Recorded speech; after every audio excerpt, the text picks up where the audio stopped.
રાજ્યમાં વરસાદી માહોલ વચ્ચે એક સાથે 5 વરસાદી સિસ્ટમ સક્રિય થઈ છે અને આ વરસાદી સિસ્ટમના કારણે આગામી 2 દિવસ રાજ્યમાં ભારે વરસાદની આગાહી વ્યક્ત કરાઈ છે। રાજ્યમાં એક સાથે 5 વરસાદી સિસ્ટમ સક્રિય થઈ છે, જેના કારણે રાજ્યમાં 2 દિવસ ભારે વરસાદ થવાની આગાહી વ્યક્ત કરાઈ છે। સાબરકાંઠા, અરવલ્લી, મહીસાગર, દાહોદ, પંચમહાલ, છોટાઉદેપુર, વડોદરા, ભરૂચ, નર્મદા, સુરત, તાપી, ડાંગ, નવસારી, વલસાડ, દમણ, દાદરાનગર હવેલી સહિત યલો એલર્ટ આપવામાં આવ્યું છે। આ સાથે જ અતિ ભારે વરસાદની આગાહી પણ અહીં કરવામાં આવી છે। આ સાથે જ રાજ્યમાં 7 દિવસ સાર્વત્રિક વરસાદ રહે તેવી આગાહી વ્યક્ત કરવામાં આવી છે।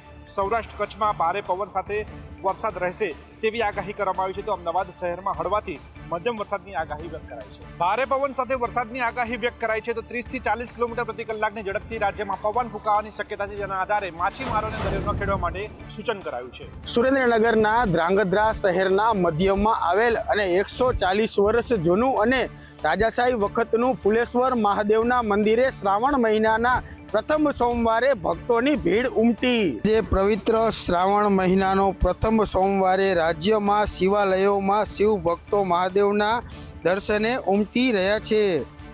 શ્રાવણ માસ દરમિયાન મહાદેવના મંદિરે મોટી સંખ્યામાં લોકો દર્શન કરવા માટે આવતા હોય છે, ત્યારે ધ્રાંગધ્રા શહેરની મધ્યમાં આવેલ ફુલેશ્વર મહાદેવના મંદિરે 140 વર્ષ કરતાં પણ જૂનું પૌરાણિક રાજાશાહી વખતનું મંદિર છે। શહેરની મધ્યમાં આવેલું અને શ્રાવણ મહિનામાં હજારોની સંખ્યામાં શિવ ભક્તો દર્શને આવતા હોય છે, જેમાં ભક્તો દ્વારા બીલીપત્ર, દૂધ તેમજ પાણી મહાદેવના લિંગને ચડાવવામાં આવે છે। આ મંદિરમાં દરરોજ શિવ મહિમાનો પાઠ થાય છે। ઉપરાંત દર સોમવારે મહાદેવના શિવલિંગને અલગ અલગ શણગારથી શણગારવામાં આવે છે, જેમાં બરફનું શિવલિંગ, 12 જ્યોતિર્લિંગના દર્શન, મહાકાલેશ્વરના દર્શન પણ કરાવવામાં આવે છે। ઉપરાંત અમાસના દિવસે અહીં ભંડારો પણ થાય છે, જેમાં પણ મોટી સંખ્યામાં ભાવિ ભક્તો મહાપ્રસાદનો લાભ લે છે। મહેસાણા જિલ્લાના ખેરાલુ તાલુકાના દાવોલ ગામે બાળકોના સ્વાસ્થ્યને ધ્યાનમાં રાખીને ગ્રામસભામાં મહત્વનો નિર્ણય લીધો છે। ગામના હદ વિસ્તારમાં આવતા તમામ દુકાનદારોને ₹10 તથા ₹5ની કિંમતના નાના પેકેટના વેચાણ પર પ્રતિબંધ મૂક્યો છે। અગાઉ દુકાનદારોએ પોતાની પાસે રહેલ નાના પડીકાનો જથ્થો તારીખ 15 ઓગસ્ટ સુધીમાં પૂરો કરવાની અને 16 ઓગસ્ટથી આ પ્રકારના નાના પેકેટનું વેચાણ સંપૂર્ણપણે બંધ કરવા સૂચના આપી હતી।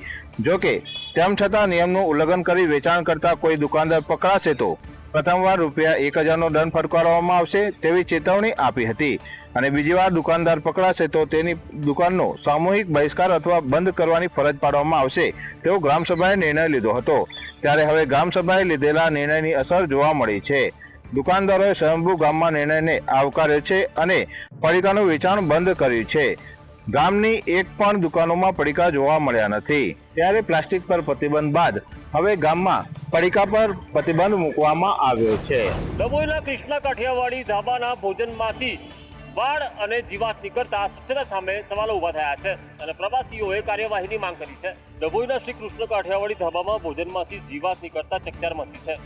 ગ્રાહકના આક્ષેપ મુજબ દાળમાંથી મકોડો અને પનીરમાંથી વાળ નીકળ્યા હતા। ઘટનાને પગલે ધાબાની રસોઈ અને સ્વચ્છતા સામે સવાલો ઉઠ્યા છે। ગ્રાહકોએ એવો પણ આક્ષેપ કર્યો છે કે હોટલના કિચનમાં ગંદકી જોવા મળી રહી છે અને નિયમોનું પાલન થતું નથી। ખાસ વાત એ છે કે સ્ટેચ્યુ ઓફ યુનિટી તરફ જતા અનેક પ્રવાસીઓ આ ધાબા પર ભોજન માટે રોકાતા હોય છે, ત્યારે આવી ઘટના સામે આવતા પ્રવાસીઓમાં પણ ચિંતા ફેલાઈ છે। ધાબા સંચાલકો સામે તાત્કાલિક તપાસ અને કડક કાર્યવાહી કરવાની માંગ ઉઠી છે। ભોજનમાંથી જીવાત અને વાળ નીકળ્યા બાદ હવે તંત્ર આ ધાબા સંચાલક સામે શું કાર્યવાહી કરે છે તે જોવું રહ્યું। ભાજપના રાષ્ટ્રીય અધ્યક્ષ નીતિન નવીને પોતાની નવી ટીમની જાહેરાત કરી છે। નવી ટીમમાં અલગ અલગ 13 રાજ્યોમાંથી ઉપાધ્યક્ષોની પસંદગી કરવામાં આવી। ગુજરાતમાંથી વર્ષાબેન દોશીને રાષ્ટ્રીય ઉપાધ્યક્ષની જવાબદારી સોંપવામાં આવી છે, જ્યારે વસુંધરા રાજે સિંધિયા અને રામ માધવને પણ રાષ્ટ્રીય ઉપાધ્યક્ષ બનાવવામાં આવ્યા છે। સંગઠન રાષ્ટ્રીય મહામંત્રી તરીકે BL સંતોષની સાથે કૃતિ ઈરાની, વિનોદ તાવડે, સુનિલ બંસલ અને સતીશ પુનિયાને જવાબદારી આપવામાં આવી છે। નવી ટીમમાં કુલ 8 રાષ્ટ્રીય મહામંત્રી અને 2 સંગઠનના સહ મહામંત્રીઓનો સમાવેશ કરવામાં આવ્યો છે। આ ઉપરાંત 16 રાષ્ટ્રીય મંત્રીઓની પણ નિમણૂક કરવામાં આવી છે। ગુજરાતમાંથી રોહન ગુપ્તા અને જગદીશ પટેલને રાષ્ટ્રીય મંત્રીની જવાબદારી સોંપવામાં આવી છે। પિયુષ ગોયલને રાષ્ટ્રીય કોષાધ્યક્ષ બનાવવામાં આવ્યા છે। તરુણ ચુગને રાષ્ટ્રીય કાર્યાલય પ્રભારી, જ્યારે મહેન્દ્ર પાંડેને રાષ્ટ્રીય કાર્યાલય મંત્રી બનાવાયા છે। સંબિત પાત્રને નોર્થ ઇસ્ટ સંયોજકની જવાબદારી સોંપવામાં આવી. સૌથી મહત્વની વાત એ છે કે ગુજરાતના હેમાંગ જોશીને ભાજપ યુવા મોરચાના રાષ્ટ્રીય અધ્યક્ષ બનાવવામાં આવ્યા છે, જ્યારે રૂપકુમારી ચૌધરીને મહિલા મોરચાના રાષ્ટ્રીય અધ્યક્ષની જવાબદારી સોંપાઈ. અમરપાલ મૌર્યને ઓબીસી મોરચા, બંસીલાલ ગુર્જરને કિસાન મોરચા અને શિવકુમાર રામને એસસી મોરચાના રાષ્ટ્રીય અધ્યક્ષ બનાવવામાં આવ્યા છે. મન્નાલાલ રાવતને એસટી મોરચા અને કુંવર બસીત અલીને અલ્પસંખ્યક મોરચાના રાષ્ટ્રીય અધ્યક્ષ બનાવવામાં આવ્યા, ત્યારે અનિલ બલુનીને મીડિયા સંયોજકની જવાબદારી સોંપવામાં આવી છે. ભાજપની નવી રાષ્ટ્રીય ટીમમાં ગુજરાતને મહત્વનું પ્રતિનિધિત્વ આપવામાં આવ્યું છે. ઉલ્લેખનીય છે કે આગામી વર્ષમાં જે રાજ્યોમાં ચૂંટણી યોજાનાર છે તેના પર ફોકસ વધારે કરવામાં આવ્યું. ગુજરાત હાઈકોર્ટના ચીફ જસ્ટિસની સામે સોશિયલ મીડિયામાં કરેલી ટિપ્પણીનો મુદ્દો હવે ગરમાયો છે. વકીલોની બેઠક મળે તે પહેલા જ ભાજપના નેતા મુકેશ ગુજરાતી દ્વારા ફેસબુકના માધ્યમથી માફી માંગવામાં આવી. ન્યાયતંત્ર સામે કરાયેલા નિવેદનને લઈને ગુજરાત હાઈકોર્ટ બાર એસોસિએશનની તાત્કાલિક બેઠક મળી હતી. સમગ્ર મામલે બાર એસોસિએશન દ્વારા ગંભીર ચર્ચા કરવામાં આવી હતી. મુકેશ ગુજરાતી નામના નેતાએ સોશિયલ મીડિયા પર ન્યાયતંત્ર અને ચીફ જસ્ટિસને લઈને કરેલી ટિપ્પણી સામે વકીલોમાં નારાજગી જોવા મળી. આ મામલે હવે બાર એસોસિએશન સમગ્ર ઘટનાને ગંભીરતાથી લઈ રહ્યું છે. બેઠક પહેલા જ નેતા દ્વારા ફેસબુકના માધ્યમથી પોતાની ટિપ્પણી અંગે માફી માંગવામાં આવી છે. બીજી તરફ સમગ્ર મામલે માત્ર માફી સુધી સીમિત ન રહે તેવા સંકેત પણ મળી રહ્યા છે. ગુજરાત હાઈકોર્ટ બાર એસોસિએશન દ્વારા સુઓ મોટો અરજીમાં જોડાવા માટે ચીફ જસ્ટિસ સમક્ષ રજૂઆત કરવામાં આવશે. ન્યાયતંત્રની ગરિમા જળવાય અને ભવિષ્યમાં આવી ટિપ્પણીઓનું પુનરાવર્તન ન થાય તે મુદ્દા સાથેની ચર્ચા પણ થવાની શક્યતા છે. સમગ્ર મામલે ચીફ જસ્ટિસને સુઓ મોટો લેવાની રજૂઆત તો કરવામાં જ આવશે. સાથે જ ભાજપના પ્રદેશ અને રાષ્ટ્રીય અધ્યક્ષને પત્ર લખી મુકેશ ગુજરાતીને તમામ હોદ્દા પરથી દૂર કરવા માટે થઈને પણ રજૂઆત કરવામાં આવશે. નર્મદાના સાગબારામાં જંગલ જમીન ખેરાણનો મુદ્દો 10મા દિવસે વધુ ગરમાયો છે. ગુજરાત બાદ હવે આ વિવાદ મહારાષ્ટ્ર સુધી પહોંચ્યો છે. ખેડૂતોના સમર્થનમાં આવેલ મહારાષ્ટ્રની અક્કલકુવા બેઠકના ધારાસભ્ય અમથા પાડવીએ ધરણા પ્રદર્શનની મુલાકાત લઈ આંદોલનને ટેકો જાહેર કર્યો હતો. તેમણે જણાવ્યું હતું કે તેઓ 2002 થી જમીન ખેડતા આદિવાસી ભાઈઓ માટે વિધાનસભા સુધી અવાજ ઉઠાવશે. 10 દિવસથી ચાલતા અહિંસક ધરણાનો ઉકેલ ન આવતા આંદોલન ઉગ્ર બનવાના રહેતા. બીજી તરફ સાગબારાના ખેડૂતો સામે હવે ઉમરપાડાના ખેડૂતોએ વિરોધ નોંધાવતા સ્થિતિ વધુ વણસી છે. મહેસાણા મહાનગરપાલિકાની આ બેદરકારી નહીં પરંતુ લાખો મુસાફરોના જીવ સાથે રમાતી એક રમત છે. મહેસાણા મહાનગરપાલિકાની સૌથી મોટી બેદરકારી સામે આવી છે. મહેસાણા શહેરમાં લાખો મુસાફરોના જીવ સાથે ચેડા થઈ રહ્યા છે.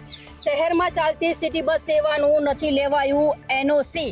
મનપા બન્યા બાદ રૂટ વધાર્યા પરંતુ એનઓસી નથી લીધું. એનઓસીના મુદ્દે મનપા અને એસટી વિભાગ સામે આવી ગયું છે. 100 રૂટો પર 25 જેટલી બસો ગેરકાયદેસર દોડી રહી છે. નગરપાલિકા હતી ત્યારે 8 રૂટો પર ચાલતી બસની જ પરમિશન લેવામાં આવી હતી, પરંતુ વધારાના રૂટ જે 16 કરવામાં આવ્યા છે તેના ઉપરની કોઈ પરમિશન લેવામાં આવતી નથી. જીએસઆરટીસી પાસેથી પૂર્વ મંજૂરી કે એનઓસી વગર સિટી બસ દોડી રહી છે. એસટી વિભાગે મનપા પાસે લેખિતમાં ખુલાસો માંગ્યો છે. કોઈ દુર્ઘટના થશે તો જવાબદારી કોની, તેને લઈને અનેક સવાલો ઊભા થયા છે. મનપાનો વિસ્તાર વધતા સિટી બસના રૂટ વધારાયા હતા. રૂટ વધારાયા બાદ જે પ્રકારે વાત કરવામાં આવે તો સંદેશ ન્યૂઝના અહેવાલ બાદ વધુ એક મનપાને લાલ આંખ કરતો લેટર ફટકારવામાં આવ્યો છે. તેમાં સ્પષ્ટ લખવામાં આવ્યું છે કે જો એનઓસી નહીં લેવામાં આવે તો અગાઉ આપેલી 8 રૂટની એનઓસી પણ રદ કરી દેવામાં આવશે. કાગળ પર મનપાનો દરજ્જો મેળવી લેવાથી ગ્રાઉન્ડ લેવલની જવાબદારીઓમાંથી મુક્તિ નથી મળતી. આ ગેરકાયદેસર ચાલતી બસોમાં જો કોઈ અઘટના બની તો તેની જવાબદારી કોણ લેશે તે એક મોટો સવાલ અહીં ઉભો થયો છે.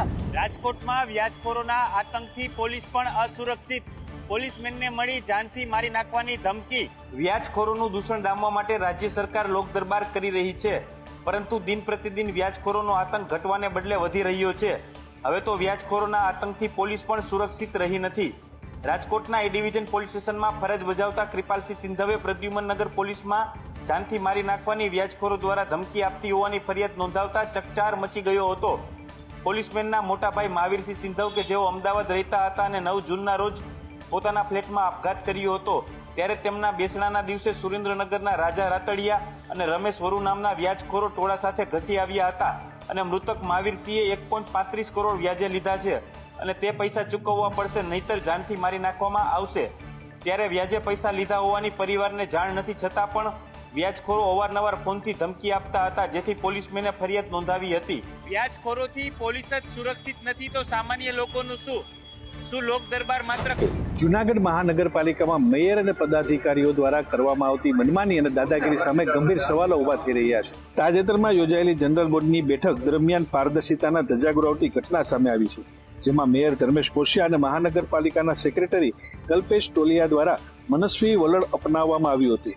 જનરલ બોર્ડની કામગીરીનું કવરેજ કરવું એ લોકશાહીમાં પ્રજા સુધી સાચી માહિતી પહોંચાડવા માટે અત્યંત જરૂરી હોય છે. પરંતુ આ બેઠકમાં જ્યારે વિપક્ષના સભ્યો દ્વારા પ્રજાહિતના અને મહાનગરપાલિકાના કારોબારને લગતા તીખા સવાલો પૂછવામાં આવી રહ્યા હતા, ત્યારે આ આખી પ્રક્રિયાનું શૂટિંગ કરતા લોકો અને મીડિયાના પ્રતિનિધિઓને રોકવામાં આવ્યા હતા. સેક્રેટરી કલ્પેશ ટોલિયા દ્વારા સક્રિય રીતે શૂટિંગ અટકાવીને વિપક્ષનો અવાજ દબાવવાનો પ્રયાસ કરવામાં આવ્યો હતો. આ પ્રકારનું વલણ એ સ્પષ્ટ દર્શાવે છે કે સત્તાધીશો પ્રજાના સવાલો અને પોતાની કામગીરીની પોલ ખુલી જવાની ભીતિ અનુભવી રહ્યા છે. લોકશાહીમાં સ્થાનિક સ્વરાજ્યની સંસ્થાઓમાં પારદર્શિતા જાળવવી એ પ્રાથમિક ફરજ છે, પરંતુ મેયર અને પદાધિકારીઓની આ પ્રકારની દાદાગીરી સામાન્ય જનતાના અધિકારો ઉપર ત્રાપ મારતા સમાન છે. પ્રજાના પ્રતિનિધિઓ તરીકે ચૂંટાયેલા પદાધિકારીઓને જનરલ બોર્ડની કાર્યવાહી છુપાવવાનો પ્રયાસ કરે તો તે મનપાની વહીવટ સામે શંકા ઉપજાવે છે. અમદાવાદની સિલજની આનંદ નિકેતન સ્કૂલના સંચાલકોની મનમાની હજી પણ ચાલી રહી છે. કોઈ પણ કારણ વિના આજે વિદ્યાર્થીઓને રજા આપી દેવામાં આવી. અમદાવાદના સિલજ સ્થિત આનંદ નિકેતન સ્કૂલની મનમાની હજી પણ યથાવત છે. આજે પણ વિદ્યાર્થીઓને કોઈ પણ કારણ વિના રજા આપી દેવામાં આવી. વિદ્યાર્થીઓને રજા જાહેર કરવામાં આવી છે. સાથે ફૂડ સેફ્ટીના વિવાદને લઈને કોઈ પણ ચોક્કસ કારણ વિના સ્કૂલ સંચાલકો પોતાની મનમાનીથી માત્ર મેસેજ કરી અને સ્કૂલ બંધ હોવાની જાણ કરી રહ્યા છે. મહત્વનું છે કે છેલ્લી 11 ઓગસ્ટથી શાળામાં વિદ્યાર્થીઓને રજા આપી દેવામાં આવી છે અને શાળાઓ ક્યારે શરૂ કરાશે તે અંગે વાલીઓને કોઈ પણ સૂચના આપવામાં આવતી નથી. આ ઉપરાંત ડીઈઓ કમિટી બનાવવા વાલીઓને બાંહેધરી આપી હતી. તે કમિટી ક્યારે બનાવવામાં આવશે, કમિટીમાં કોણ કોણ રહેશે તે અંગે પણ વાલીઓને કોઈ પણ પ્રકારની માહિતી સ્કૂલ સત્તાધીશો અથવા તો શિક્ષણ વિભાગ પાસેથી નથી મળી રહી, જેને લઈને સ્કૂલમાં બનેલા બનાવ બાદ પણ હજી સ્કૂલને બચાવવાના પ્રયત્નો થઈ રહ્યા હોય અથવા તો સ્કૂલને ક્લીન ચીટ આપવા માટેના આ આખું ગતકડું કરવામાં આવ્યું હોય તેવું વાલીઓ માની રહ્યા છે. 11 ઓગસ્ટથી શાળામાં રજા જાહેર કરી દેવામાં આવી છે અને શાળાઓ ક્યારે ખુલશે તે અંગે કોઈ પણ માહિતી વાલીઓ સુધી નથી પહોંચાડાઈ. તો બીજી તરફ જે કમિટી બનાવવાની વાત કરવામાં આવી હતી તે અંગે પણ માહિતી સ્કૂલ સત્તાધીશો છુપાવી રહ્યા છે. શિહોર તાલુકાના નેસડા ગામે વીજ લાઈન નાખવાના મુદ્દે ખેડૂતોમાં ઉગ્ર વિરોધ છે તે જોવા મળ્યો હતો. કહી શકાય કે આહિર સમાજની જે માલિકીની જમીન છે તેમાં જે વીજ લાઈન જે નાખવામાં આવી હતી તેના કારણે વિવાદ છે તે સર્જાયો હતો. નેસડા ગામમાં આહિર સમાજના ખેડૂતોની જમીન બિનકાયદેસર વીજ લાઈન સામે વિરોધ છે તે જોવા મળ્યો હતો. કોંગ્રેસ આપના નેતાઓ અને ખેડૂતોની ધરપકડ છે તે કરવામાં આવી હતી. શિહોર તાલુકાના નેસડા ગામે આહિર સમાજના ખેડૂતની માલિકીની જમીનમાં તેમની મંજૂરી વિના બિનકાયદેસર રીતે પીજીવીસીએલ દ્વારા વીજ લાઈન નાખવાની કામગીરી કરવામાં આવતા ઉગ્ર વિરોધ છે તે જોવા મળ્યો હતો. નેસડા ગામના આહિર સમાજના ખેડૂતોના ખેતરમાં કોઈપણ જાતની મંજૂરી લીધા વગર વીજ લાઈન નાખવાનું જે કામ ચાલી રહ્યું હતું તેના માટે થઈને ખેડૂતોના હક અને ન્યાય માટે લડત આપવા પહોંચેલા શિહોર તાલુકા કોંગ્રેસ સમિતિના પ્રમુખ, આમ આદમી પાર્ટીના પ્રમુખ, શિહોર તાલુકા કોંગ્રેસના પ્રમુખ અને મહામંત્રી સહિતના લોકો છે તે વિરોધ કરવા માટે પહોંચ્યા હતા, જ્યાં પોલીસે તેમની ધરપકડ છે તે કરી હતી. ખેડૂતોની કાયદેસરની જમીન ઉપર બિનકાયદેસર રીતે દબાણ કરીને લાઈન નાખવાની કામગીરીનો વિરોધ કરનારા આગેવાનો સામે કરવામાં આવેલી પોલીસ કાર્યવાહીને લઈને સમગ્ર વિસ્તારના ખેડૂતોને આહિર સમાજમાં રોષ જોવા મળ્યો હતો.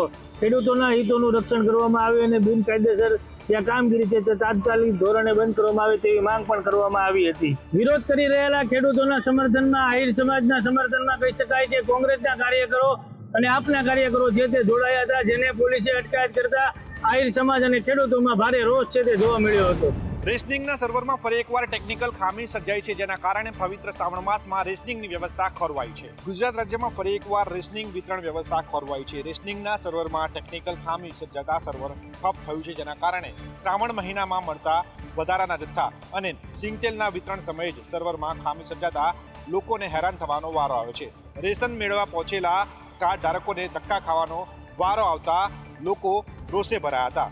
જથ્થો ન મળતા રેશનિંગ દુકાનદારો અને કાર્ડ ધારકો વચ્ચે માથાકૂટ પણ સર્જાઈ હતી. મહત્વનું છે કે કરોડો રૂપિયા ખર્ચ્યા પછી પણ બારકોડ સિસ્ટમમાં અવારનવાર ટેકનિકલ સમસ્યાઓ આવતા લોકો હેરાન થઈ રહ્યા છે. રેશનિંગ વિતરણ વ્યવસ્થામાં બારકોડ સિસ્ટમ અમલ કર્યા બાદ વારંવાર આ પ્રકારની ટેકનિકલ ખામી સર્જાય છે, જેના કારણે રેશનિંગ કાર્ડ ધારકોને ધક્કા ખાવાનો વારો આવી રહ્યો છે. સુરતની સુમૂલ ડેરીની આજે પ્રમુખ અને ઉપપ્રમુખની ચૂંટણી મોકૂફ રાખતા વિવાદ સર્જાયો છે. દક્ષિણ ગુજરાતના 2.5 લાખથી વધુ પશુપાલકોની જીવાદોરી સમાન સુરતની સુમૂલ ડેરીની પ્રમુખ અને ઉપપ્રમુખની આજે યોજાનારી ચૂંટણી અચાનક જ મોકૂફ રાખવામાં આવી છે. સત્તાવાર રીતે વહીવટી કારણોસર ચૂંટણી તાણી દેવાનું કહેવાયું છે, પરંતુ પડદા પાછળની વાસ્તવિકતા કંઈ અલગ જ છે. ચૂંટણીમાં ભાજપ પ્રેરિત પેનલોનો ભવ્ય વિજય થયો હોવા છતાં હોદ્દેદારોના નામ અને મેન્ડેટ મુદ્દે મોવડી મંડળમાં સર્વસમાન ન સદાતા તથા આંતરિક જૂથવાદી સપાટી પર આવતા છેલ્લી ઘડીએ બ્રેક લાગી હોવાની ગંભીર આક્ષેપો થયા છે.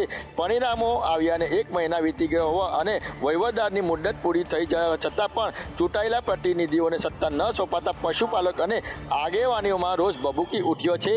ત્યારે આંતરિક વિવાદના કારણે સહકારી મંત્રીની ચૂંટણી હવે ક્યારે ઓજાશે અને તેનો અંત ક્યારે આવશે તે જોવું રહ્યું. કલોલના ટાવર ચોકથી રામજી મંદિર વચ્ચે વેપારીઓ દ્વારા દુકાન બહાર માલ સામાન ખડકી ગઈ અને ધંધો કરવાની પ્રવૃત્તિને કારણે રાહદારીઓને મુશ્કેલી પડી છે. કલોલ શહેરના હદ સમાન ટાવર ચોકથી રામજી મંદિર તરફ જતા માર્ગ પર દબાણોનો સુમસામ ખડકલો જોવા મળી રહ્યો છે. સ્થાનિક વેપારીઓ દ્વારા પોતાના દુકાનોની બહાર મોટા પ્રમાણમાં માલ સામાન મૂકીને વેચાણ કરવામાં આવી રહ્યું છે, જેના કારણે રસ્તો અત્યંત સાંકડો બની ગયો છે અને અહીંથી પસાર થતા રાહદારીઓ તેમજ વાહન ચાલકોને ભારે મુશ્કેલીઓનો સામનો કરવો પડી રહ્યો છે. દબાણોની સ્થિતિ એટલી ગંભીર બની ચૂકી છે કે આ વિસ્તારમાં કોઈ આકસ્મિક ઘટના બને તો એમ્બ્યુલન્સ કે ફાયર ફાઈટર જેવા ઇમરજન્સી વાહનો પણ પસાર થઈ શકે એમ નથી. આ મામલે સ્થાનિકો દ્વારા કલોલ નગરપાલિકામાં લેખિત અને મૌખિક રજૂઆતો કરવામાં આવી છે. સ્થાનિકોની એક જ માંગ છે કે ટાવર ચોકથી રામજી મંદિર સુધીના તમામ ગેરકાયદેસર દબાણો તાત્કાલિક ધોરણે દૂર કરવામાં આવે અને રસ્તાઓને ખુલ્લા કરી પ્રજાને રાહત આપવામાં આવે. દબાણને કારણે ઇમરજન્સી સિચ્યુએશનમાં એમ્બ્યુલન્સ પણ નથી જઈ શકતી અને આવે સંજોગોમાં આ તમામ દબાણ દૂર કરવા માટે રજૂઆત કરવામાં આવી છે.